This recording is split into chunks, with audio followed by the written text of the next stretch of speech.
شیشے اور ہیرے کی پہچان۔ ایک بادشاہ کا دربار لگا ہوا تھا۔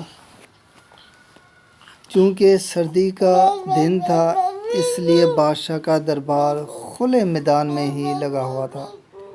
سب خاص و عام صبح کی دھوپ میں بیٹھے تھے۔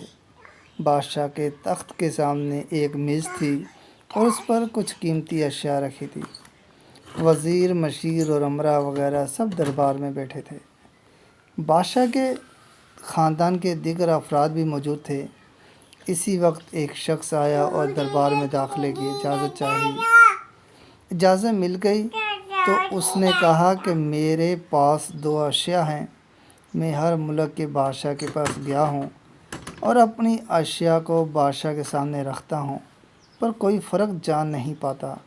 تمام ہار چکے ہیں اور میں ہمیشہ کامران اور کامیاب ہو کر لوٹتا ہوں۔ اب آپ کے ملک میں آیا ہوں۔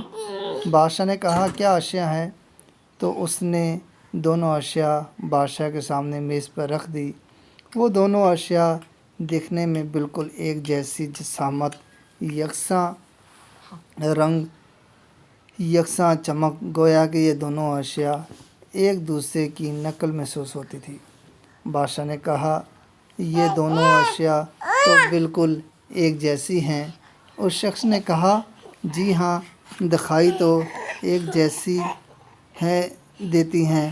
تو اس شخص نے کہا جی ہاں، دکھائی تو ایک جیسی دیتی ہیں لیکن ہیں مختلف۔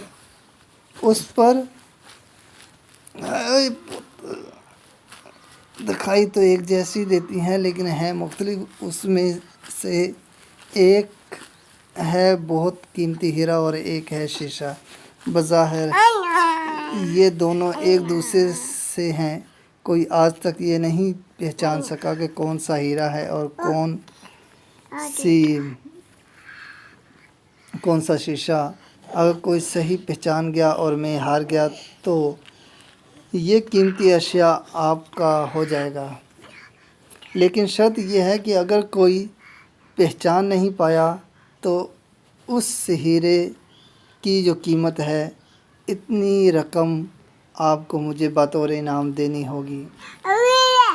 اسی طرح میں کئی ممالک سے جیت کر آیا ہوں۔ بادشاہ نے کہا میں تو نہیں پہچان سکا۔ وزیر اور مشیر بولے ہم بھی جانچ نہیں سکتے کیونکہ دونوں بالکل ایک جیسے ہیں۔ سب کو گمان تھا کہ اب تو شکست ہی مقدر ہے، لیکن شکست پر انعام کا مسئلہ بھی نہیں تھا کیونکہ بادشاہ کے پاس بہت دولت تھی۔ بادشاہ کی عزت کا مسئلہ تھا کیونکہ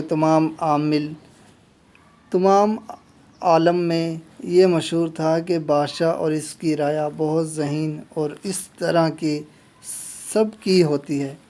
کوئی شخص بھی پہچان نہیں پا رہا تھا۔ آخرکار تھوڑی سی ہلچل ہوئی۔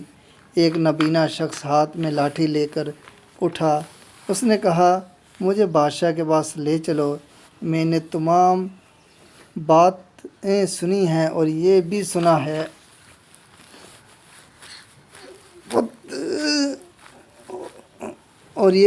کہ کوئی پہچان نہیں پا رہا۔ ایک موقع مجھے بھی دے دیں۔ ایک آدمی کے سہارے وہ بادشاہ کے پاس پہنچا اور اس نے بادشاہ سے درخواست کی کہ ایسے تو میں پیدائش نابینا ہوں، بہت گناہگار ہے، لیکن پھر بھی مجھے ایک موقع دیا جائے جس میں لیکن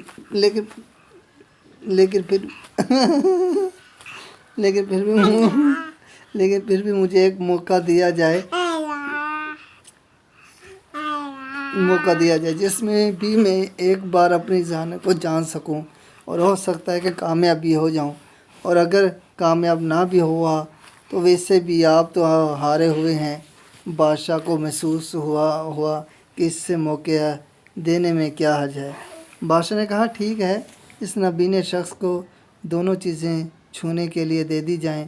اور پوچھا گیا اس میں کون سا ہیرا ہے اور کون سا شیشہ، یہی آپ کو معلوم کرنا ہے۔ اس آدمی نے ایک لمحے میں کہہ دیا کہ یہ ہیرا اور یہ شیشہ ہے۔ جو آدمی اتنی جگہوں سے جیت کر آیا تھا وہ بہت حیران ہو گیا اور کہا ٹھیک ہے، آپ نے صحیح پہچانا، آپ کو مبارک ہو، اپنے وعدے کے مطابق اب یہ ہیرا بادشاہ کا ہوا۔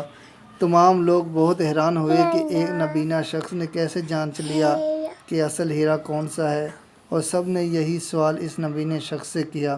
اس نابینا شخص نے کہا، سیدھی سی بات ہے، دھوپ میں ہم سب بیٹھے ہیں، میں نے دونوں کو چھو کر محسوس کیا، جو ٹھنڈا رہا وہ ہیرا، جو گرم ہو گیا وہ شیشہ۔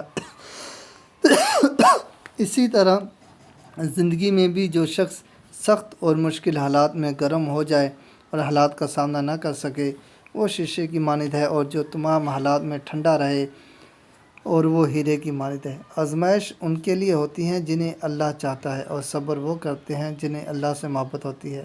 اس کے ہر حکم پر سر جھکا دینا ہی ایک مومن کی نشانی ہے۔